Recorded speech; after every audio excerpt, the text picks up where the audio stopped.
또 검찰 출신입니다. 검찰 편중 인사라는 비판 여론이 커지고 있지만 윤석열 대통령은 2명을 더 내세웠습니다. 금융감독원장에 이복현 전 부장검사를 임명했고 공정거래위원장에 역시 검찰 출신의 강수진 교수를 사실상 내정했습니다. 여러 전문성이 요구되는 자리들이죠. 이번에도 대통령 측근으로 알려진 인물들입니다. 전문성과 능력을 봤다고는 설명하지만 그보다는 사적인 인연에 더 도드라져 보이는 게 사실입니다. 첫 소식 김태영 기자입니다. 금융위원회가 신임 금융감독원장에 이복현 전 서울 북부지검 형사 2부장을 임명 제청했습니다. 최초의 검찰 출신 금융감독원장입니다. 이 원장은 윤 대통령 최측근으로 경제 수사를 주로 해온 특수통입니다. 이 때문에 금융위 의결과 제청의 형식을 빌렸지만 윤 대통령 의중이 반영된 인사란 분석에 무게가 실립니다. 검찰 편중 인사 논란이 있던 가운데 또다시 검찰 출신이 기용된 겁니다. 검사 출신 정치인을 제외하면 이로써 정부와 대통령실 요직에만 13명의 검찰 출신이 포진하게 됐습니다. 민주당은 공세 수위를 더 높였습니다. 검찰은 모든 기관과 직무에 유능한 만능 인재입니까? 검찰 출신이 아니면 대한민국의 유능한 인물은 씨가 마른 것인지 묻고 싶습니다. 윤 대통령은 이번 인사가 발표되기 직전에도 전문성을 강조했습니다. 우리 인사 원칙은 적재적소에 유능한 인물을 쓰는 원칙입니다. 대통령실도 검찰 출신이 많다는 지적을 잘 알고 있다면서도 대통령은 해당 분야에 유능한 적임자를 찾기 위해 노력하고 있다고 설명했습니다. 대통령실은 그러면서 앞으로 널리 다른 분야에서도 인재를 구할 거라고 생각한다고 밝혔습니다. 하지만 윤 대통령은 또 다른 검찰 출신 인사를 추가로 임명할 가능성이 큽니다. 실제 공정거래위원장 역시 검찰 출신인 강수진 교수가 사실상 내정됐습니다. 과거 정부에서 검찰 출신이 공정위를 이끈 적은 없습니다. 강 교수 역시 윤 대통령과 성남지청에서 함께 근무한 인연으로 측근으로 불립니다. JTBC 김태영입니다. 네, 그동안 윤석열 대통령이 말한 인사의 기준은 크게 3가지로 요약됩니다. 경륜과 실력, 국민 눈높이, 적재적소입니다. 들어보시죠. 각 분야 최고의 경륜과 실력이 있는 사람으로 모셔야 되는 거지 자리를 나눠먹기 식으로 해가지고 저는 그런 식으로 국민 통합은 안 된다고 봅니다.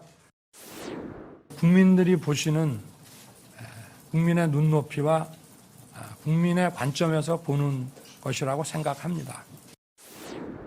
우리 인사 원칙은 적재적소에 유능한 인물을 쓰는 원칙입니다. 네, 오늘 임명하거나 사실상 내정된 인사가 윤석열 대통령이 말한 이 기준에 맞는지 따져보겠습니다. 정아람 기자가 나와 있습니다. 먼저 금감원장의 이복현 전 부장검사 발탁이 됐습니다. 이 분야의 경륜과 실력이 있는 것으로 평가를 받는 인물입니까? 네, 전문성이 있는 인사인지 모르겠다는 평가가 많습니다. 실제 1999년 출범한 금감원은 그간 12명이 금감원장을 지냈습니다. 주로 행시 출신의 정통 금융 관료들이 원장을 지냈는데 이번에 처음으로 검사 출신이 금감원장이 된 겁니다. 네. 네, 이 원장은 서울중앙지검 경제범죄 형사부장을 맡았는데 검찰에서 대표적인 경제금융범죄 수사 전문가로 통합니다. 금융위는 이 원장이 경제금융범죄 수사통인 점을 강조하고 있습니다. 하지만 금융수사를 많이 했다고 해서 금융 전문가로 볼 수 있냐에 대해선 반론이 많습니다. 금감원 홈페이지에서 설립 목표를 찾아봤더니 금융산업 선진화와 금융시장 안정, 금융소비자 보호라고 나와 있습니다. 이런 임무를 수행하려면 환율 같은 거시부터 금융상품 같은 미시까지 총괄을 해야 하는데요. 금감원이 금융범죄 조사만 하는 게 아닌데 이 원장이 이런 부분에 전문성이 있다고는 보기 어려울 것 같습니다. 그렇군요. 강수진 공정거래위원장 내정자죠. 강 내정자는 어떻습니까?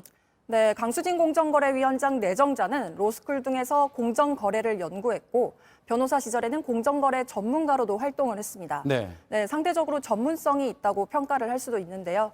하지만 공정위의 넓은 업무 영역을 경제통이 아닌 강 내정자가 아우를 수 있겠냐는 지적도 있습니다.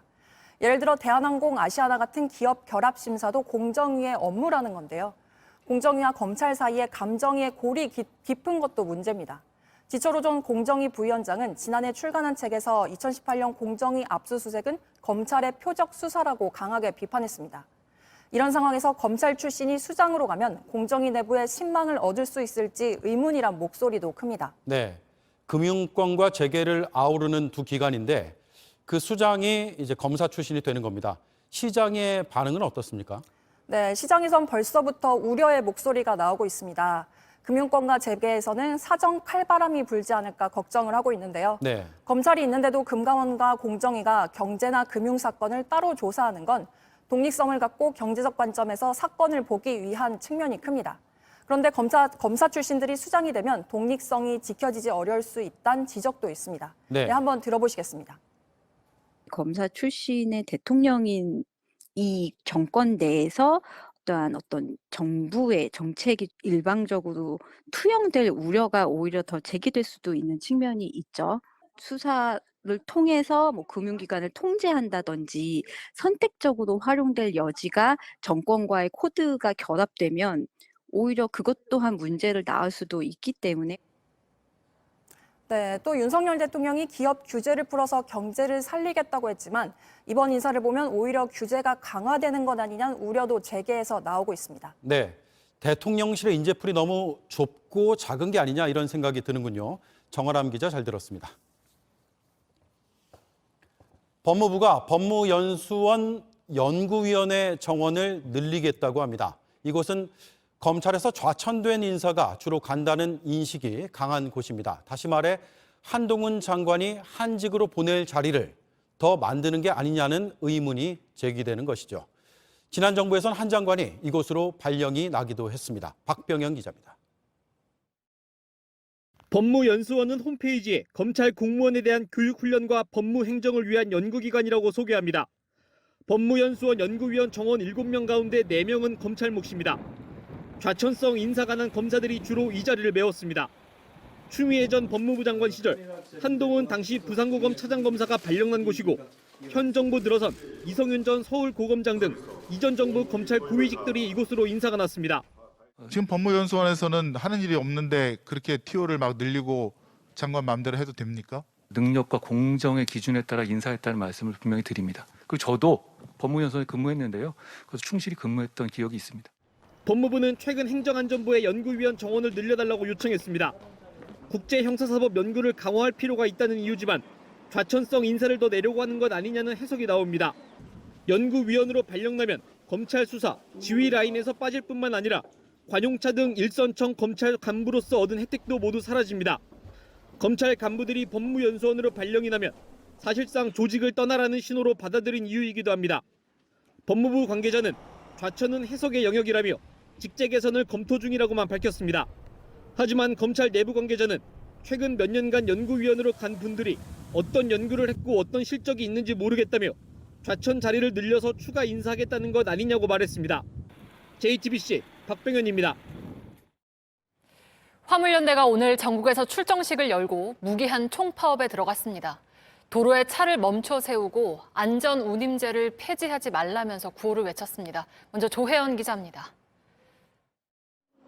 빨간 깃발을 단 대형 화물차들이 도로에 멈춰 서 있습니다. 화물 노동자들은 운전대 대신 손팻말을 잡았습니다.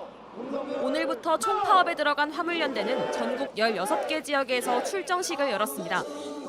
안전운임 착수하고 총파업 투쟁 승리하자. 안전운임제는 사업주에게 최소한의 운임료를 보장하게 하고 위반하면 과태료를 물리는 제도입니다. 화물 노동자들의 과로와 과적, 과속을 막기 위한 조치입니다. 2020년 도입될 당시 3년이라는 시행기간을 둬서 올해 말이면 제도가 사라집니다.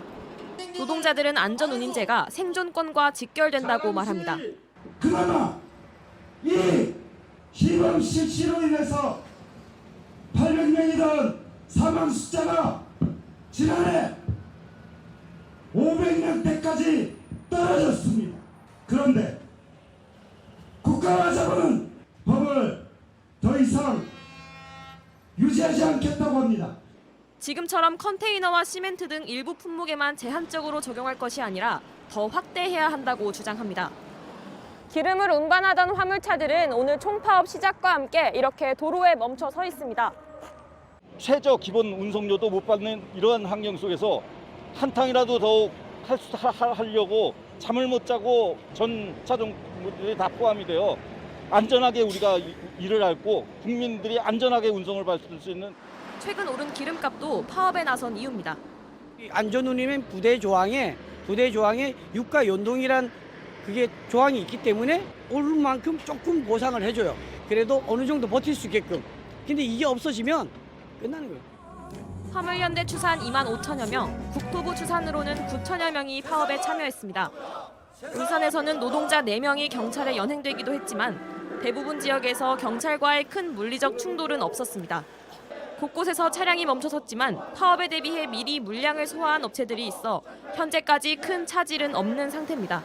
JTBC 조혜연입니다. 정부는 이번 사태를 집단 운송 거부로 보고 법과 원칙에 따라서 대응하겠다는 입장입니다. 앞으로의 상황은 이세누리 기자가 짚어봤습니다. 윤석열 대통령은 오늘 출근길에서 화물연대 파업으로 물류대란 우려가 크다는 질문에 원칙론을 강조했습니다. 사용자의 부당 노동 행위든 또 노동자의 불법 행위든 간에 법에 따라서 원칙에 따라 대응하겠다고 계속 천명해 왔습니다. 화물연대 총파업이 예고된 직후부터 정부가 고수한 무관용 원칙과 맥을 같이 합니다. 정부는 이번 사태를 총파업이 아닌 집단 운송 거부로 규정하고 있습니다. 화물차 기사는 개인 사업자이지 고용된 노동자가 아니기 때문에 파업을 할 수 있는 요건이 안 된다는 겁니다. 핵심 쟁점인 안전 운임제 효과에 대해서도 회의적입니다. 한 대통령실 관계자는 JTBC와의 통화에서 안전 운임제가 정말 도로교통 안전에 기여했는지 데이터로 명확히 나오지 않았다는 게 정부의 생각이라고 말했습니다. 이를 고려하면 앞으로 안전운임 연장 여부를 논의할 안전운임위원회가 열리더라도 접점을 찾기 어려울 가능성이 커진 겁니다. 화물 주인인 기업은 안전운임 연장에 난색을 표하고 있어서 보다 적극적인 정부 중재 역할이 필요하다는 목소리도 나옵니다. 기업에 직접적으로 부담을 주는 제도보다는 일부 이 어려운 화물 종사자들에게는 정부가 일부를 부담하는 방향으로 나아가야 이것이 항구적이고 안정적인 제도. 하지만 정부는 당분간 강공 모드를 이어갈 걸로 보입니다. 국토교통부는 일선 화물차 종사자들은 명분 없는 집단 행동에 동조하지 말아달라며 당분간 정부가 정한 대체 수송차인 통행료를 면제해주기로 했습니다. JTBC 이세누리입니다. 하이트 진로 공장에선 벌써 엿새째 운송이 차질을 빚고 있습니다. 역시 화물 노동자들이 운임을 올려달라고 요구하고 있기 때문입니다. 이런 가운데 도매상들이 직접 공장에 와서 소주를 받아가기도 했습니다. 장서윤 기자입니다. 경기 이천시에 있는 하이트진로 소주 공장. 화물연대 소속 기사가 하이트진로 공장에서 나오는 화물차를 멈춰 세웁니다. 파업에 참여하지 않는 화물차가 적재량을 초과하지 않았는지 보기 위해서입니다. 저희가 공장을 막을 수는 없습니다. 들어오시는 분들에게 우리의 사정을 얘기하고 다음에는 들어오지 않았으면 좋겠다 이렇게 설득하는 작업만 하고 있는 겁니다. 이 과정에서 노조원이 트럭에 깔려 다치기도 했습니다. 오늘 정오쯤 하이트진로 청주 공장에선 화물연대 기사들이 몰리면서 소주 출고가 중단됐습니다. 1일부터 6일까지 평균 출고율은 평소 대비 38%로 떨어졌습니다.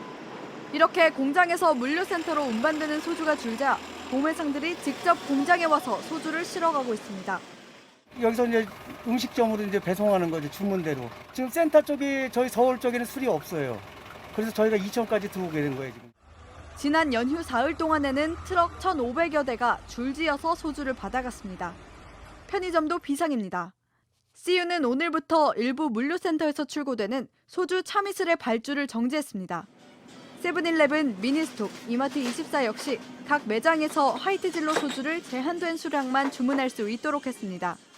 참이슬하고 진로에 대해서 좀 점당 발주 제한이 좀 들어가 있는 상황이고요. 점당 하루에 한 박스씩만 발주 제한을 좀 둔 겁니다. 하이트진로 측은 추가 운송사 계약을 통해 물류 안정을 확보해 나갈 계획이라고 밝혔습니다. JTBC 장서윤입니다. 네, 관련 내용 취재하는 경제산업부 송지혜 기자와 한 걸음 더 들어가 보겠습니다. 자, 송지혜 기자, 일단 정부와 국회가 안전운임제 끝내기 1년 전에 논의를 하겠다라고 약속을 했던 걸 안 지켰다라는 게 화물연대 입장인 거죠? 네, 그렇습니다. 이 취재 결과 이 주장은 맞는 걸로 확인이 됐습니다. 관련 법이 국회에서 통과된 건 2018년입니다. 그때 국회 담당 상임위원회인 국토교통위원회 회의록을 살펴봤는데요.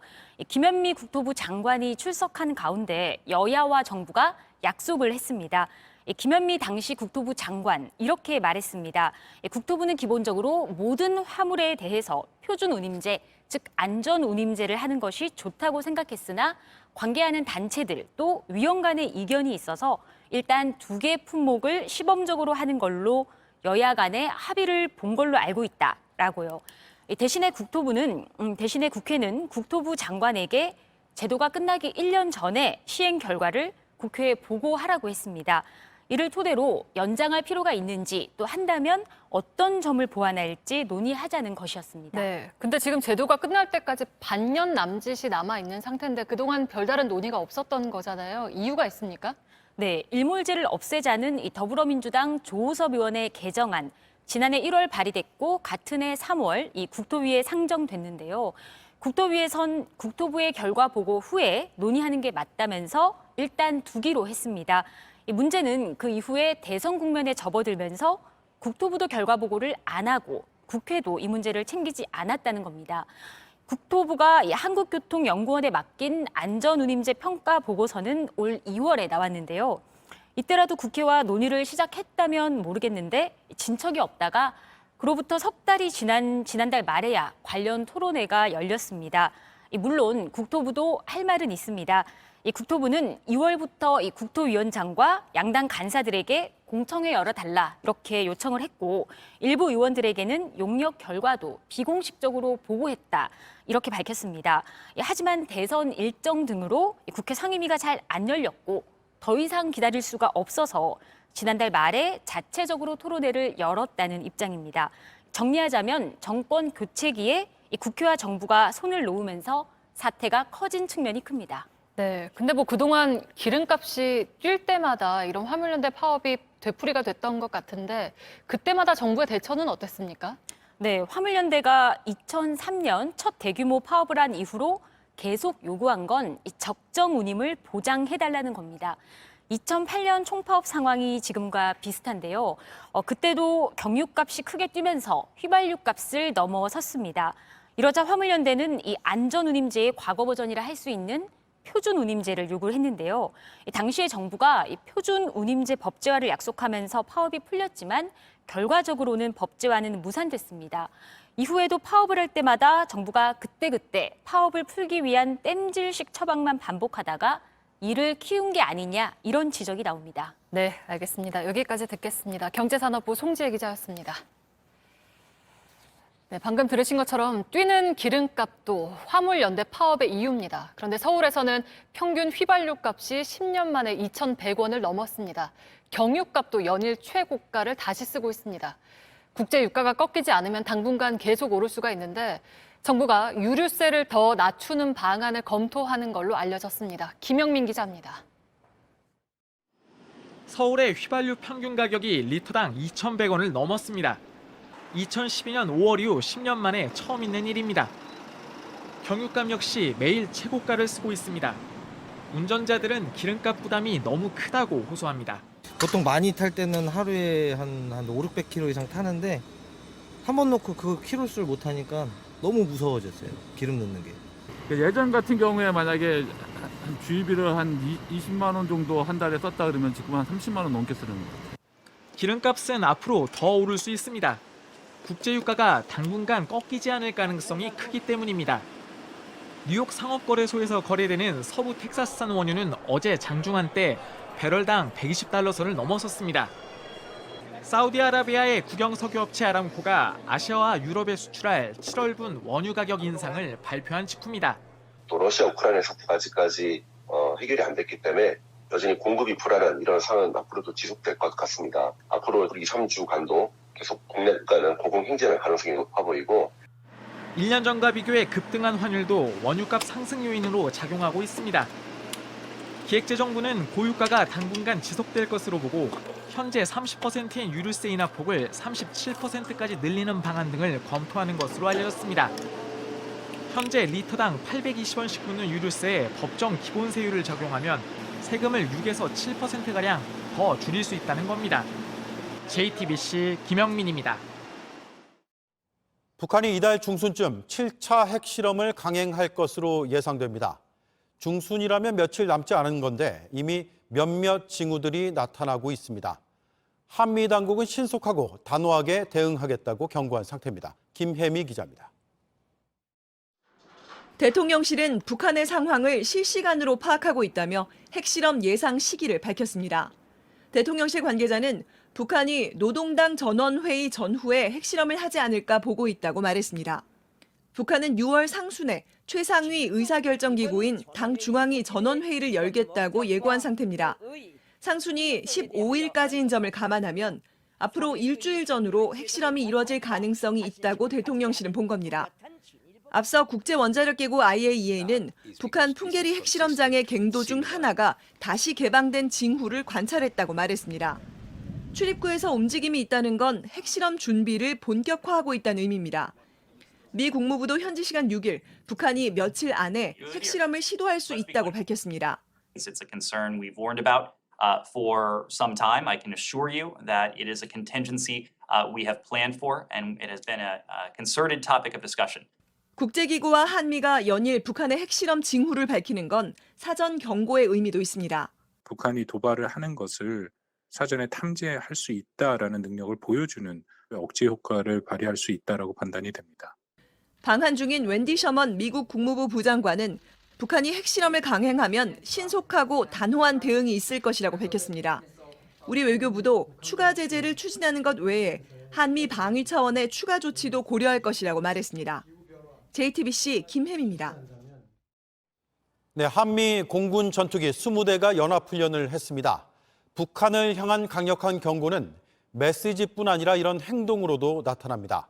스텔스 전투기와 공군 주력 전투기도 날아올랐습니다. 김민광 기자입니다.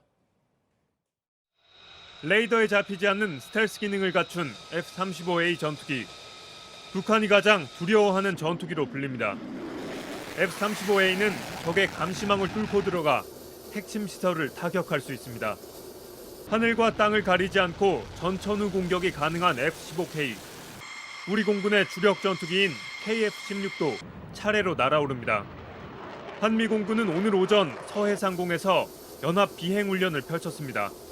우리 전투기 16대와 주한미군 F-16 전투기 4대, 총 20대의 전투기가 호흡을 맞췄습니다.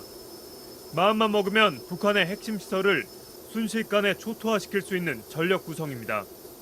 한미 양국은 북한이 미사일 도발에 이어 7차 핵실험 징후까지 보이자 연달아 강한 경고 메시지를 보내고 있습니다.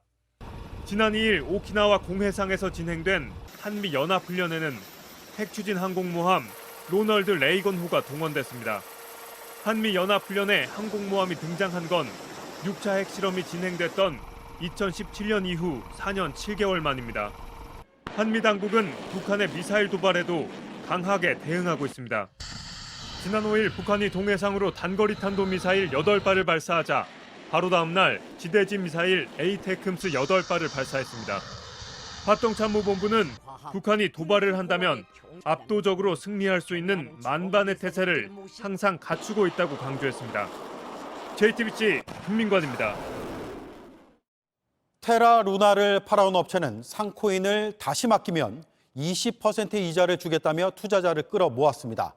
그런데 JTBC의 취재 결과 폭락 사태가 벌어지기 2달 전 이미 이자를 줄 돈이 바닥난 상태였습니다.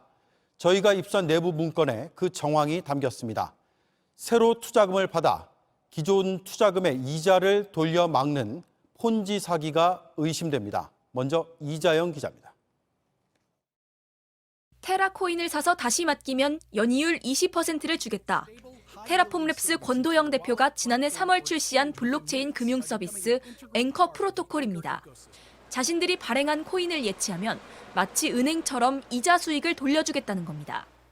당시 권 대표는 역사상 가장 높은 연이율이라며 홍보했고 투자자들이 대거 몰렸습니다.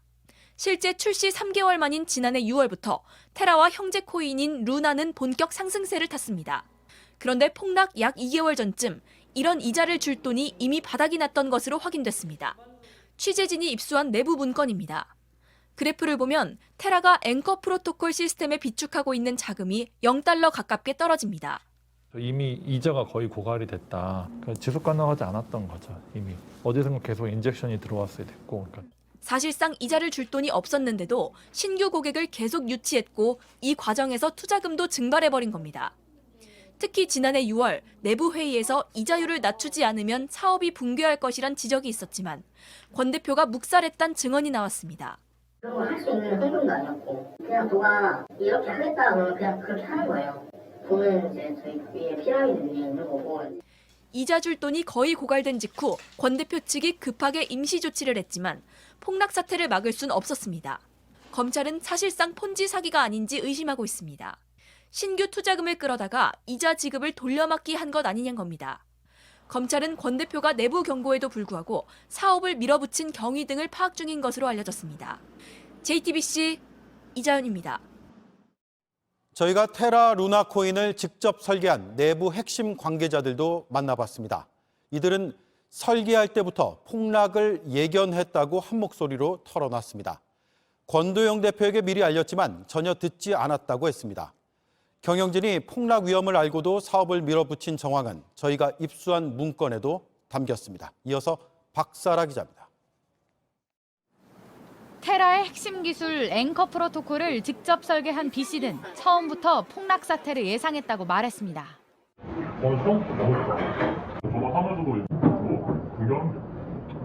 B씨는 설계 당시 투자자에게 지급할 이자율을 3.6%로 계산했습니다. 테라를 안정적으로 유지하기 위해 은행 이자보다 조금 더 높은 수준으로 잡은 겁니다. 이자 지급을 위해 업체 내부에 쌓아둔 돈이 충분치 않다는 점을 고려한 겁니다. 내부 자금에 비해 이자율이 지나치게 높으면 적자가 계속 불어나고 조금만 시장 상황이 나빠져도 한 번에 무너질 수 있기 때문입니다. 이제 예측된 거 많고 여기서 빌려간 거는 적고 하니까는 계속 이제 손실이 나는 거죠. 점점 멀어지잖아요, 이게. 회사가 무려 20% 이자율을 투자자들에게 지급할 거라는 사실을 B씨 등 설계자들이 알게 된 건 앵커 출시를 불과 일주일 앞둔 시점입니다. 저는 그렇게 보여주고 이게 나가실 것 같아요. 20%로 해라. 딱 출시하기 일주일 전에. 출시 직전에 이율을 낮춰야 한다고 권도영 대표에게 건의했지만 받아들여지지 않았습니다. 사업 초기 테라폼랩스에서 만든 내부 설계 문건도 입수해 살펴봤습니다. 높은 이율로 투자자를 끌어들이겠다고 나와 있습니다. 하지만 이자 지급이 어려워질 경우 대처 방안은 빠져 있습니다. 특히 테라의 안정성이 깨져 폭락할 위험이 있다는 지적이 이미 수차례 나왔다고도 적혀 있습니다. 실제로 테라코인은 늘어나는 적자를 감당하지 못하다가 1달러 가격의 균형이 깨졌고 이와 연결된 루나코인은 지난달 하락이 시작된 지 일주일 만에 가격의 99%가 폭락했습니다. 취재진은 이에 대해 권도영 대표에게 여러 차례 입장을 물었지만 권 대표는 답하지 않았습니다. JTBC 박사라입니다. 문재인 전 대통령의 사저 앞에서 벌어지는 과격 시위에 대해서 오늘 윤석열 대통령이 입장을 밝혔습니다. 윤 대통령은 대통령 집무실 앞에서 하는 시위도 허가되는 판이라며 사실상 개입하지 않겠다는 뜻을 내비쳤습니다. 민주당은 폭력 시위를 부추기고 있다고 반발했습니다. 강희영 기자입니다. 윤석열 대통령은 오늘 아침 관련 질문에 이렇게 답했습니다. 사회사적 시위 계속되고 있는 어떻게 보고 계신지 궁금합니다. 글쎄 대통령 집무실도 시위가 허가되는 판이니까 다 법에 따라서 되지 않겠습니까? 법을 언급하며 원론적 입장을 밝혔지만 사실상 개입하지 않겠다는 뜻으로 해석됐습니다. 문재인 전 대통령의 사저가 있는 경남 양산 평산마을은 문 전 대통령의 퇴임 직후 보수단체들의 시위로 몸살을 앓고 있습니다.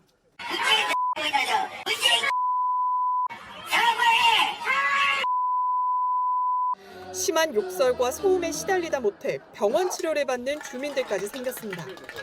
문 전 대통령 측도 해당 보수단체 회원들을 고소한 상태입니다. 민주당에선 모든 조치를 선제적으로 찾아달라며 윤석열 정부의 해결 방안을 촉구해왔습니다. 여당에서조차 일부 다른 목적의 집회는 우려스럽다며 과격한 시위를 자제해줄 것을 요구했습니다. 하지만 윤 대통령은 법에 따라서란 언급을 통해 직접 개입할 수 없다는 입장을 분명히 한 겁니다. 대통령실 관계자도 집회 결사의 자유는 자유민주주의 국가에서 가장 중요한 기본권으로 임의대로 억누를 수 없다고 생각한다며 정부 차원의 조치에 대해 사실상 선을 그었습니다. 또 윤 대통령이 최근 참모들에게 과격 시위에 대한 우려를 표했던 일부 보도에 대해서도 그런 적이 없다고 덧붙였습니다. 곧바로 민주당은 윤 대통령의 발언이 폭력 시위를 부추기겠다는 입장 표명이라며 강하게 반발했습니다. 사서입니다. 사서. 개인 공간이에요. 그러니까 공적 공간인 집무실과 개인 생활을 하는 사서 이 구분을 못 하시는 거예요. 굉장히 좀 안타깝다. 국민의 고통마저 외면하겠다는 옹졸함의 극치. 편가르기식 인식을 드러낸 졸렬한 태도란 거친 표현도 나왔습니다. 대선 당시 국민의힘 선대위에서 전략기획실장을 맡았던 금태섭 전 의원도 대통령은 법을 따지는 자리가 아니고 정치를 하는 자리라며 아쉽다는 입장을 냈습니다. JTBC 강연입니다. 지난 2019년 1월 뉴스룸에서는 서울대 교수가 자신의 제자를 성추행했다는 의혹을 보도했습니다. 이후에 이 사건은 재판에 넘겨졌는데 8명의 배심원들이 참여하는 국민참여재판이 오늘 처음으로 열렸습니다. 제자도 오늘 법정에 직접 나와서 증언했습니다. 박지영 기자입니다. 2019년 2월 서울대학교 곳곳에는 서서문학과 A 교수에 대한 대자보가 붙었습니다. A 교수가 대학원생이던 제자를 성추행했다는 내용이었습니다. 서울대학교 인권센터는 물론 수사기관까지 조사에 나섰습니다. 서울대는 A씨를 해임했고 A씨는 강제추행 혐의로 재판에 넘겨졌습니다. A씨 측이 신청한 국민참여재판은 폭로 후 3년여가 지난 오늘 처음으로 열렸습니다. 국민참여재판에서는 배심원들이 죄가 있는지 없는지를 판단하고 재판장은 이를 최대한 존중해 판결합니다. 배심원들의 의견이 중요한 만큼 검찰과 피고인 측은 배심원들을 향해 주장을 이어갔습니다. 검찰은 2015년과 2017년 연구와 학회 참석자 방문한 해외에서 총 3차례의 추행이 있었다고 봤습니다. 피해자는 법정에서 버스에서 자고 있던 자신의 머리를 동의도 없이 손가락 끝을 이용해 만지고 화상 흉터가 남은 허벅지 부위도 허락 없이 만졌다고 증언했습니다. 팔짱을 끼도록 강요했다고도 했습니다. 검찰은 설명을 위해 코끼리 그림까지 제시했습니다. 퍼즐이 다 맞춰진 그림과 몇 개의 퍼즐이 빠진 그림을 배심원들에게 보여줬습니다. 퍼즐이 몇 개 없어도 코끼리 그림이라는 걸 인식하는 데 문제는 없다며 유죄로 판단해달라는 겁니다. 반면 피고인 측은 혐의를 모두 부인했습니다. 특히 머리를 만진 부분에 대해선 지압 차원이었다고 주장했습니다. 또 피해자를 걱정하면서 한 행동일 뿐 성적 수치심을 유발하는 행위는 아니고 팔짱도 강제로 끼지 않았다고 했습니다. 재판부는 내일도 증인들의 이야기를 들은 뒤 배심원들의 판단을 고려해 결론을 낼 예정입니다. JTBC 박지영입니다.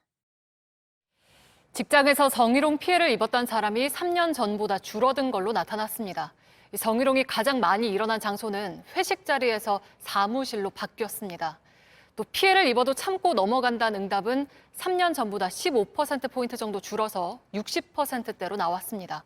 오늘 나온 조사 결과 김나한 기자가 전해드립니다. 직장에서 성희롱을 당한 피해자가 바로 신고할 것 같냐고 물었습니다.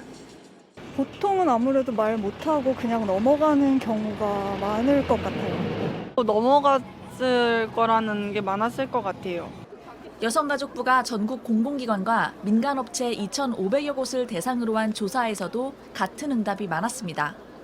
10명 중 7명은 성희롱을 당해도 참고 넘어간다고 답했습니다.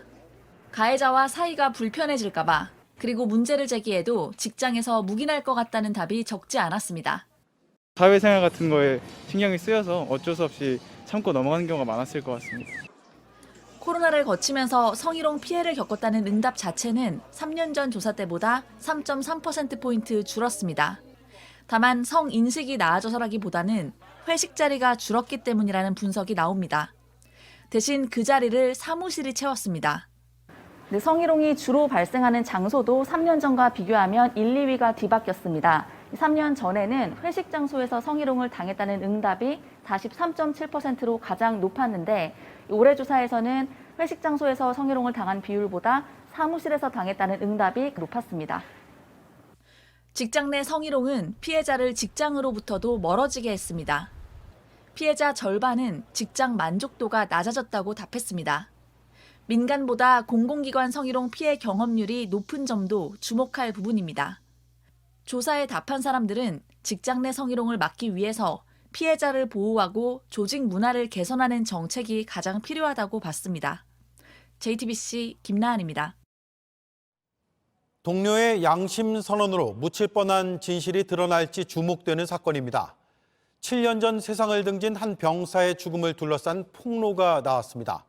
부대 내 가혹행위가 있었고 사건 은폐 지시도 있었다는 건데 군 검찰은 공소시효 만료 직전에 책임자를 재판에 넘겼습니다. 신아람 기자입니다. 2015년 5월 고동영 일병의 어머니는 가슴이 무너져 내렸습니다. 아들을 영영 볼 수 없게 된 겁니다. 한 움큼씩 빠져버린 원형 탈모 자국으로 아들이란 걸 알았습니다. 도대체 무엇 때문에 그렇게 힘들고 스트레스를 받았을까요? 5년 뒤 업무상 스트레스가 사망 원인으로 보인다는 대법원 판결을 받았습니다. 하지만 간부들에게 욕을 많이 들었다는 고1병의 유서는 주목받지 못했습니다. 그런데 고1병이 세상을 떠난 지 7년 만에 새로운 폭로가 나왔습니다. 고1병이 숨진 직후 사건을 은폐하라는 상부 지시가 있었다는 겁니다. 산 사람은 살아야 한다. 이 이상한 소리는 하지 말고 모른다고 말해라 라는 말을 했습니다. 가혹행위가 있었다고도 했습니다. 간부들 사이에서도 폭언이 있었고 문제를 내서 맞추지 못하면 몽키 스패너, 깔깔이로 불리는 것으로 머리를 툭툭 내리치는 행위가 존재했었습니다. 올해 들어서야 제보자와 연락이 닿은 유족은 은폐를 지시한 당사자로 지목된 A 중대장을 군검찰에 고소했습니다. 공소시효 만료를 하루 앞둔 지난달 25일 A 중대장은 직권남용으로 재판에 넘겨졌습니다. 중대장만 문제일 거라 생각하지 않습니다. 은폐를 지시한 다른 이들도 있을 것입니다. 제 아들의 명예를 회복할 수 있게. 육군 관계자는 JTBC에 현재 재판 절차가 진행 중이어서 구체적으로 말하기 어렵다고 밝혔습니다. JTBC 신아람입니다. 공군 성폭력 피해자인 고 이해람 중사 사망 사건을 수사하기 위한 특검이 공식 출범했습니다. 이 중사가 세상을 떠난 지 1년여 만입니다. 안미영 특별검사가 이끄는 수사팀은 공군의 부실 수사와 2차 가해에 대해 집중 조사합니다. 처음 사건을 맡았던 국방부는 초기 수사 담당자와 군 검찰 지휘부를 재판에 넘기지 않아 논란이 일었습니다. 특검팀은 최대 100일 동안 활동할 수 있습니다. 지방선거 이후 내홍을 겪고 있는 더불어민주당이 우상호 의원을 비상대책위원장으로 추대했습니다. 당 대표 출마가 거론되는 이재명 의원은 국회에 첫 출근을 했고 이낙연 전 대표는 이재명 책임론을 말하고 1년 미국 유학길에 올랐습니다. 고석승 기자입니다. 민주당은 오늘 의원총회를 열고 새 비대위원장에 사선의 우상호 의원을 추대했습니다. 민주당의 색깔을 놓치지 않으면서 선거에 진 패인을 잘 분석해서 거듭나는 그런 모습을 만드는데 제 역할을 다하겠다 이런 각오를. 우상호 의원이 다음 총선에서 출마하지 않겠다고 한 만큼 특정 계파에 치우치지 않고 중립적으로 당을 이끌어갈 적임자라고 판단했다는 설명입니다. 비대위원회는 초선의 이용우, 재선의 박재호, 3선의 한정혜 의원이 각각 뽑혔습니다. 모두 상대적으로 계파색이 옅은 의원들입니다. 일단 새 비대위 구성으로 지도부 공백 사태가 일주일 만에 일단락됐지만 당내 갈등은 더욱 커지는 분위기입니다. 오늘 국회에 첫 출근한 이재명 의원은 무거운 책임감을 느낀다고 했고 계파 갈등 문제에 대해선 국민과 당원의 뜻이 중요하다고 강조했습니다. 무거운 책임감을 느끼고 최선을 다하겠다는 말씀을 드립니다. 결국 정치인들이 이합집산하면서 또 정치인들이 정치하는 것처럼 보여도 결국은 우리 국민들이 정치한다는 생각은 당 대표에 도전할지에 대해선 아직 깊이 생각하지 않았다. 시간이 많이 남았다며 말을 아꼈습니다. 이재명 의원이 국회에 출근한 시간에 이낙연 전 대표는 미국 유학길에 올랐습니다. 이 전 대표는 당내 상황에 대해 구체적인 언급을 피했지만 동지들이 양심과 지성으로 잘 해결해 가리라 믿습니다. 출국 직후 공개된 한 언론과의 사전 인터뷰에선 이재명 책임론을 거론했습니다. 지방선거 패배 원인에 대해 송영길 전 대표와 이재명 의원의 기이한 출마가 틀을 제공했다고 했고 이재명 의원의 당권 도전 역시 많이 걱정된다고 했습니다. 일각에선 8월 전당대회 이후 당내 상황에 따라 1년 뒤로 예정된 이 전 대표의 귀국 시기가 앞당겨질 수 있다는 관측도 나옵니다. JTBC 고석승입니다. 네, 국민의힘 내부의 갈등도 심상치가 않습니다. 오늘도 이준석 대표와 정진석 의원은 서로를 겨냥해 어린 정치인, 기회주의라고 날을 세웠습니다. 갈등은 당 혁신이 출범, 길게는 공천 문제까지도 연결돼 있습니다. 전다빈 기자입니다. 우크라이나 행 등 자신의 정치 행보를 공개 비판한 오선의 정진석 의원에게 어차피 귀찮은 갑니다라며 응수한 이준석 대표. 오늘도 기회주의란 표현을 써가며 사실상 정 의원을 저격하는 듯한 글을 연달아 올렸습니다. 정 의원은 어리고 젊은 정치인의 말이니 당의 최고참으로서 웃어넘기겠다고 했습니다. 그러면서 이 대표가 측근을 숙률이 높은 지역구의 당협위원장에 내정했다고 지적했습니다. 정 의원은 어제도 소셜미디어를 통해 지도부 측근에게 당협 쇼핑을 허락하면서 공천혁신 운운은 이율 배반적이지 않느냐고 했습니다. 이 대표의 측근으로 분류되는 정미경 최고위원이 분당을 당협위원장에 내정되자 이를 꼬집으면서 혁신위의 정당성까지 겨냥한 겁니다. 혁신위의 최대 개혁 과제는 공천개혁.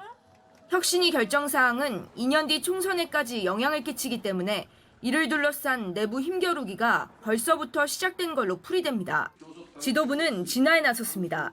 권력 다툼이라고 보는 것은 지나친 억측이다. 최고위원회에서 만약 부당한 선정이 있다 그러면은 그 부분에 대해서는 지적을 하도록 하겠습니다. 이런 가운데 차기 당대표에 도전할 거란 전망이 나오는 안철수 의원은 5년 만에 국회로 출근했습니다. 국민의힘의 여러 의원들을 만나서 이야기를 나눠보아야 되겠다. 그런 생각들을 가지고 있습니다만 그게 당권 관련이거나 그런 거는 전혀 아닙니다. 결과는 지켜봐야지 되지 않을까 하는. 안 의원은 출근 전엔 윤석열 대통령을 만났습니다. 인수위원장 자격으로 인수위백서를 전달했다고는 하지만 안 의원이 당권 도전을 위해 당내 친윤석열 그룹과 연합할 가능성도 거론되고 있습니다. JTBC 전다빈입니다. 미국의 수도 워싱턴 DC가 원숭이 두 창에 뚫린 게 아닌지 긴장감이 커지고 있습니다. 의심 환자가 나왔는데 최근 유럽을 다녀온 사람입니다. 미국과 캐나다는 밀접 접촉자 등의 백신 접종을 서두르고 있습니다. 최은경 기자입니다. 온몸에 물집이 생기고 높은 열이 나는 감염병 원숭이 두 창. 미국의 수도 워싱턴 DC에서 이 병의 의심 사례가 나왔습니다. 워싱턴 DC 보건당국은 한 주민이 의심 징후를 보여 검체를 질병통제예방센터에 보냈다고 밝혔습니다. 이 사람은 최근 유럽을 방문했습니다. 미국 보건당국은 밀접 접촉자들을 모니터링하고 이들을 상대로 예방접종을 하고 있습니다. 밀접 접촉자들을 중심으로 지역사회에 이 병이 빠르게 퍼질 수 있다는 우려 때문입니다. 캐나다도 원숭이 두창 백신 접종에 속도를 내고 있습니다. 최근 2주간 감염자와 밀접 접촉한 사람들, 고위험군이 대상입니다. On se rend compte que ça prend quand même pas mal d'ampleur. Fait que je préfère être vigilant parce que ça reste apparemment assez contagieux de ce que j'ai pu entendre. Et que c'est possible de le faire, je le fais tout simplement. 캐나다 공중보건국은 지난 3일 퀘벡에서 71건의 감염 사례가 확인된 것을 포함해 총 77명의 감염자가 나왔다고 밝혔습니다. 현재까지 27개국에서 700건 이상의 원숭이 두창 감염 사례가 발견됐습니다. 이런 가운데 질병관리청은 효과가 입증된 3세대 원숭이 두창 백신 도입을 위해 제조사와 협의하고 있다고 밝혔습니다. JTBC 최윤경입니다. 네, 아이를 안고 배낭을 메고 수천 킬로미터의 행렬이 이어지고 있습니다. 아메리칸 드림을 꿈꾸는 중남미의 이민자들입니다. 멕시코를 거쳐 미국으로 들어갈 계획인데 난관이 많습니다. 이들이 어떻게 왜 미국을 가려는 건지 김재영 기자가 보도합니다. 인파가 거리를 가득 메웠습니다. 이들은 미국 이민을 희망하는 사람들, 우리는 범죄자가 아닌 이민자라고 쓴 손팻말을 들었습니다. 아이를 낳은 부모는 비가 내리자 비닐봉투로 아이를 감쌉니다. 중남미의 이민자 행렬을 뜻하는 카라반이 현지 시간 6일 멕시코 남부 타파출라에서 미국 국경을 향해 출발했습니다. 배낭 하나, 신발 한 켤레로 3,000km가 넘는 길을 걸어가야 합니다. 참여한 사람만 6,000명에서 15,000명으로 추정됩니다. 최근 몇 년간 미국행 카라반 중 가장 큰 규모입니다. 어린아이들도 많이 포함돼 있습니다. 이들은 대부분 베네수엘라, 쿠바, 니카라과 등 소득이 적은 나라 출신입니다. 아메리칸 드림을 꿈꾸며 미국행 관문인 멕시코로 건너왔지만 열악한 환경에서 지내왔습니다. Hermano, tenemos ya casi un mes aquí y no han solucionado lo de la visa humanitaria. 참다 못해 단체 행동에 나섰지만 미국에 도착할 수 있을지는 미지수입니다. 멕시코 당국이 최근 이민자 행렬을 가로막는 등 강하게 대응하고 있기 때문입니다. 미국 국경까지 가더라도 합법적인 입국 허가를 받기도 어렵습니다. 이민자들은 미국 로스앤젤레스에서 개막한 미주 정상회의에 맞춰 각국 지도자들에게 관심을 가져달라고 말했습니다. 하지만 미국이 일부 중남미 지도자를 초청하지 않자 멕시코 대통령도 회의에 불참해 이민 협력 문제도 차질을 빚을 걸로 보입니다. JTBC 김재현입니다. 휴대전화 앱으로 미성년자를 유인해서 성관계를 가진 20대가 경찰에 붙잡혔습니다. 돈 문제로 서로 다투다가 경찰에 신고를 하면서 덜미가 잡혔습니다. 이가람 기자입니다. 늦은 밤 경찰차 한 대가 주택가 골목길로 급하게 들어섭니다. 조금 뒤 맞은편 골목에서도 또 다른 경찰차가 도착합니다. 지난 4일 밤 11시 30분쯤 서울 창천동의 한 주택에서 성폭행 사건이 벌어졌다는 신고가 접수됐습니다. 출동한 경찰은 주택 주변에서 20대 남성 A씨를 긴급 체포했습니다. A씨는 휴대전화 앱을 통해 미성년자 2명을 자신의 집으로 불러 성관계를 가진 것으로 조사됐습니다. 이후 돈 문제로 시비가 붙었고 미성년자들의 일행이 가세하면서 다툼이 커진 것으로 파악됐습니다. A씨는 경찰에 체포될 당시 성폭행 혐의를 부인하면서 미성년자들에게 돈을 주었다고 주장한 것으로 알려졌습니다. 서울 서대문경찰서는 성폭행 여부와 함께 성매매가 있었는지 확인하고 있습니다. JTBC 이가람입니다. 서울 강남의 전광판에 광고도 하면서 투자자를 모으던 한 가상화폐 채굴 업체가 연휴를 앞두고 갑자기 잠적했습니다. 원금 보장, 고수익이란 말에 돈을 맡겼던 투자자들은 경찰서를 찾고 있습니다. 백민경 기자입니다. 지난 4월 유튜브를 통해 가상화폐 채굴업체 에슬론미를 알게 된 김모 씨. 해외 채굴장이라며 동영상을 공개했고 시내버스와 지하철역, 도심 전광판에 광고까지 하던 업체였습니다. 유명 호텔에서 고액 투자자를 위한 행사도 열겠다고 했습니다. 지역아동센터나 이런 데 가가지고 뭐 마스크나 이런 거 기부하면서 그런 거. 그래도 전화를 해서 다 확인을 했고 확신이 들었죠. 하루 만에 수익을 낼 수 있다며 투자자들을 끌어들였습니다. 가상화폐 채굴 기계를 빌린다는 건데 10만 원짜리 기계를 빌리면 24시간 후 5천 원이, 90만 원짜리 기계를 쓰면 한 달 뒤 35만 원이 들어왔습니다. 진짜 들어오더라고요, 돈이. 그래서 이제 한번 좀 해볼까 진짜. 거의 9천만 원대가 넘어요. 지인을 데려오면 커미션을 주는 다단계 방식이었습니다. 저희 가족 9,600만 원이요. 제가 실질적으로 눈으로 봤잖아요. 동영상도 맞고 유튜브도 확인을 해줬고 내 통장으로 돈이 들어왔고. 처음에는 30만 원으로 시작해서 점점 이제 그렇게까지 커진 겁니다. 좀 이제 욕심을 부린 거죠. 대출이 올 대출이라고 보시면 돼요. 하지만 긴 연휴가 있던 이달 초 갑자기 연락이 끊겼습니다.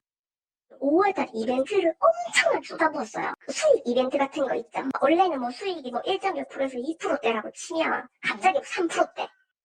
해킹을 당했다는 공지만 남기고 투자 금액별로 관리하던 채팅방까지 모두 사라졌습니다. 지난주까지만 해도 투자자를 모으던 사무실입니다. 하지만 현재는 문이 잠겨 있습니다. 사이트도 접속이 되질 않습니다. 도둑놈들이라고 피해난 사람들 많이 뭐 광산 뭐 해갖고 많이 와가지고 뭔가 문제가 있구나 그런 거죠. 막 새벽 2시도 오고 막 그랬어요. 당시 채팅방 인원만 2,000명가량. 업체가 알린 회원수로 따지면 3만 명이 넘습니다. 피해 금액이 수천억 원에 달한다는 얘기까지 나옵니다. 경찰은 피해자들로부터 고소장을 접수해 수사에 착수했습니다. JTBC 백민경입니다.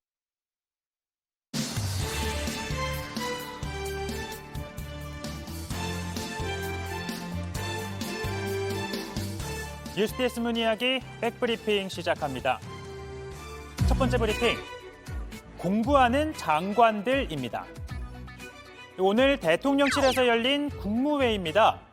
그간 선거 치르느라 참석하지 못했던 오세훈 서울시장, 한 바퀴 쓱 돌면서 이렇게 국무위원들과 명함을 주고받는데요. 한나라당 입당 동기이기도 한 원희룡 국토부 장관과는 인사만 하고 지나쳤는데 말씀 드시고 국토부 장관님과 정식으로 인사를 네, 명함을 안 줘서 좀 서운했나 본데요. 그러는 동안 이종호 과기부 장관 이 반짝반짝거리는 물건을 꺼내서 옆자리에 앉은 한덕수 총리에게 설명합니다. 일본에서 니콘, 캐논. 근데 무슨 카메라 얘기하냐고요? 흔히 카메라로 잘 알려져 있지만 요즘은 이 시스템 반도체 분야에서 두각을 나타내는 회사입니다. 이 장관이 가지고 온 것도 바로 반도체 토대가 되는 이 웨이퍼와 포토마스크인데요. 이 장관 반도체 분야의 세계적인 석학으로 꼽히죠. 그런데 이걸 왜 가지고 왔냐고요? 오늘 국무회의에서 이 반도체 기술에 대한 특강을 했습니다. 그러고 보니 국무위원들 이미 이렇게 발표 자료들을 훑어보고 있네요. 특강이 끝난 다음 윤 대통령, 오늘은 쉬운 내용이었으니까 다음엔 좀 더 어려운 내용으로 합시다. 이렇게 말을 했다고 하는데요. 지난해 검찰총장에서 물러난 뒤 서울대 반도체 연구소를 방문했을 때 당시 안내한 사람이 바로 이 장관이죠. 이제 오전에 수업하다가 갑자기 연락을 받았고 많은 그 반도체 공정에 대해서 질문을 하셔가지고 장비별로 제가 이렇게 뭐 웨이퍼나 샘플을 들고 직접 이렇게 좀 설명을 드린 적이 있습니다. 이렇게 속성 과외를 받았던 만큼 오늘 강연은 좀 쉽게 느껴졌나 봅니다. 그런데 이건 과학기술 전문 분야인데 다른 부처 장관들 이 특강까지 들어야 할까요? 반도체 산업은 우수한 인재를 키워내는 것이 핵심입니다. 교육부뿐만이 아니고 전 부처가 이 인재 양성을 위해 특단의 노력을 기울여 주셔야 할 것 같습니다. 앞으로 우리 장관님들 담당 부처 업무뿐만 아니라 다양한 분야에 대해서도 공부 좀 하셔야겠네요. 다음 브리핑은요. 실수 또 실수입니다. 국방부가 어제 현충일을 기리기 위해 공식 소셜미디어에 올린 영상입니다. 이 현충탑의 높이는 31m라고 합니다. 왜 31m일까요? 눈치채신 분들도 있을 텐데요. 바로 3.1운동의 정신을 기리기 위해 31m로 제작했다고 합니다. 네, 이런 내용 좋은 취지였는데 이내 논란이 일었습니다. 이 배경음악 때문이었는데요. 음악에 한번 집중을 해서 다시 들어볼까요? 기원하는 뜻으로 건립하였습니다. 그리고 현충문을 통과해서 들어가면 현충탑이 보이는데 이 현충탑의 높이는 31m라고 합니다. 왜 31m? 이거 잔잔한 클래식 같기도 하지만 다름 아닌 이 곡입니다.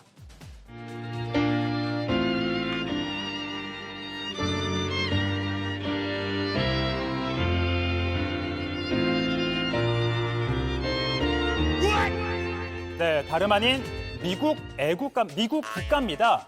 현충일 영상에 웬 미국 국가, 부끄럽다 등등 비판이 잇따랐는데요.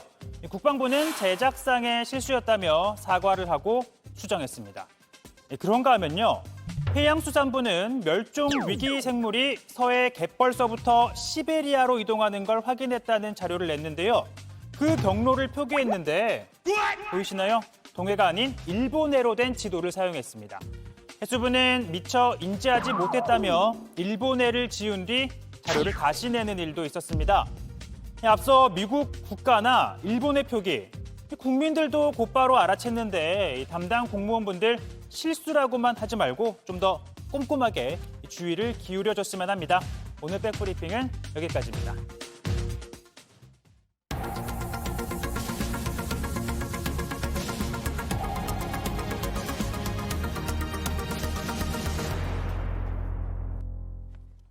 자, 교차로에서 뱅글뱅글 돕니다. 신호는 무시합니다. 터널에선 고개 운전을 하다가 사고까지 냈습니다. 도심을 누비며 난폭 운전을 한 오토바이 폭주족 일당이 붙잡혔습니다. 구석창 기자입니다. 이른 아침 부산 서면 교차로입니다. 오토바이 2대가 신호를 무시하고 도로 한복판을 휘젓습니다. 요란한 경보음을 울리며 오가는 차량을 위협합니다. 폭주족이 때를 지어 교차로를 점령하자 교통경찰도 속수무책입니다. 단속을 비웃기라도 하듯 속력을 올려 그대로 달아나 버립니다. 폭주족들의 무법 질주는 이곳 서면은 물론 해운대와 송정, 광안리, 덕천동 등 부산 도심 곳곳에서 3시간가량 계속됐습니다. 서면 교차로 도착 20분 전 광안터널에서 촬영된 CCTV 영상입니다. 이리저리 차선을 넘나들며 아슬아슬 고개 운전을 합니다. 결국 오토바이 한 대가 넘어지는 사고로 이어집니다. 차량들이 비상등을 켜고 멈춰 서면서 교통 정체가 빚어집니다. 위험천만한 역주행으로 사고 현장을 빠져나오는 폭주족도 보입니다. 추적을 따돌리기 위해 오토바이 번호판은 떼거나 접고 가렸습니다. 경찰은 운전자 식별에 애를 먹었지만 도로 감시용 카메라 영상을 샅샅이 뒤져 전원 검거했습니다. 또 우리 부산 시내에 있는 CCTV 110여 대를 활용을 해서 동선 추적 수사를 했습니다. 경찰이 도로교통법상 난폭 운전과 공동위험행위 혐의로 입건한 사람은 10대와 20대 14명에 달합니다. 이 중에는 고등학생도 끼어 있었습니다. 모두 일회성 모임 번개로 집결 장소를 정하고 만났습니다. 대부분 운전면허가 없고 책임 보험에도 들지 않았습니다. 이들의 폭주 운전은 한 유튜브 채널에서도 방송돼 시민들의 공분을 사기도 했습니다. JTBC 구석찬입니다. 놀이터에서 놀던 초등학교 3학년 아이의 등에 같은 학년 아이가 뜨거운 물을 부어 중증 화상을 입히는 일이 일어났습니다. 가해 아동 측은 사과를 해도 모자랄 것 같은데 오히려 피해 아동의 부모에게 그렇게 소중한 아이인데 왜 방치했냐라는 말을 했다고 합니다. 윤정주 기자가 취재했습니다. 학교를 마친 아이들이 놀이터에서 흙장난을 치며 놀고 있습니다. 10살 A군에게 같은 학교를 다니는 B군이 다가와 엉덩이를 찌르고 옷을 벗기려 합니다. A군은 뿌리칩니다. 잠시 뒤 A군이 개미를 보려고 잠시 몸을 구부리는데 B군이 달려와 뭔가를 붓고는 도망칩니다. 인근 헬스장 정수기에서 받아온 뜨거운 물을 등에 끼얹은 겁니다. 갑자기 아파트 주민께서 전화가 와서 아이가 화상을 입었다. 그때 갔을 때는 아이는 계속 울면서 소리 지르고 있었고 119에 실려서 누워 있었습니다. A군은 전치 5주의 중증 화상 진단을 받았습니다. 등의 3분의 2의 화상을 입어 제대로 눕거나 걷지도 못하고 하루 3번 진통제로 고통을 참아야 했습니다. 사과를 하며 용서를 구했던 B군 부모는 A군 부모가 학폭위에 신고를 한 뒤 태도가 달라졌습니다.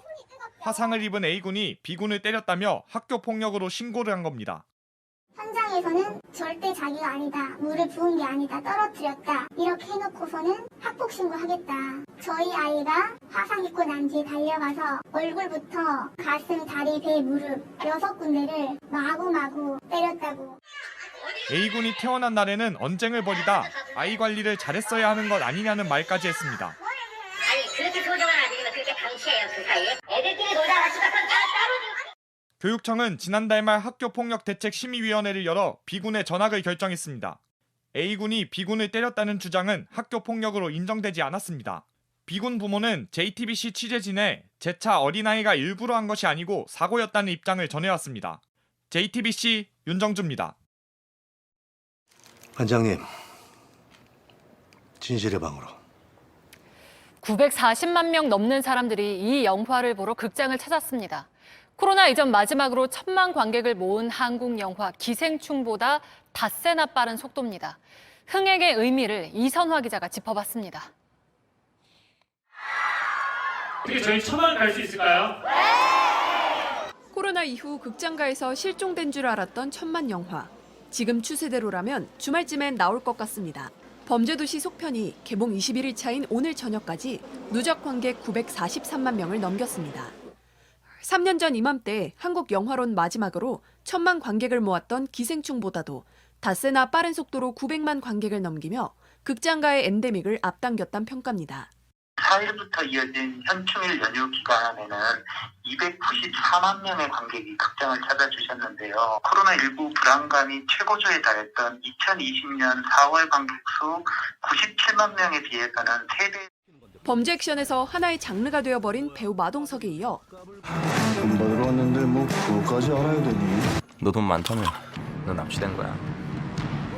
새로운 악역까지 눈길 잡을 요소를 고루 갖췄는데 드라마 속 추앙 신드롬을 일으킨 이 배우는 10kg 키운 몸집으로 액션 연기에 도전했습니다. 라쿠 씨. 영업해주셔서 감사합니다. 칸 영화제에서 나무주연상을 가져온 영화 브로커도 내일 개봉을 앞두고 벌써 10만 명 넘는 사람들이 예매한 가운데 한때 스크린을 피해 안방극장에서 공개했던 한국 영화 대작들은 여름 성수기를 2달 앞두고 이미 개봉 두려움을 털어냈습니다. 제 마녀도 이제 그걸 이어서 한국 영화를 다시 또 이제 잘 극장가를 좀 더 활성화시킬 수 있는 쐐기골 같은 영화가 됐으면 좋겠고. JTBC 이선아입니다. 네, 오늘 밤 수도권을 비롯한 내륙 곳곳에 비가 올 거란 예보입니다. 내일도 곳곳에 소나기가 오며 더위가 주춤하겠습니다. 내일 낮 기온은 서울 26도, 광주 25도, 대구 23도로 평년보다 3도에서 4도쯤 낮겠습니다. 모레 목요일에 또 비 소식이 있고 금요일부터는 다시 더워지겠습니다. 네, 최저임금 보장에 과속 과적을 막자는 안전운임제. 노동자들은 기름값이 폭등한 지금 더 절실하다고 합니다. 찬반을 떠나 논의는 해야 합니다. 나라 돈으로 한 달에 100만 원 넘게 기름값 지원받는 국회의원님들 왜 논의 안 하는지 묻고 싶습니다. 내일 뵙겠습니다. 고맙습니다.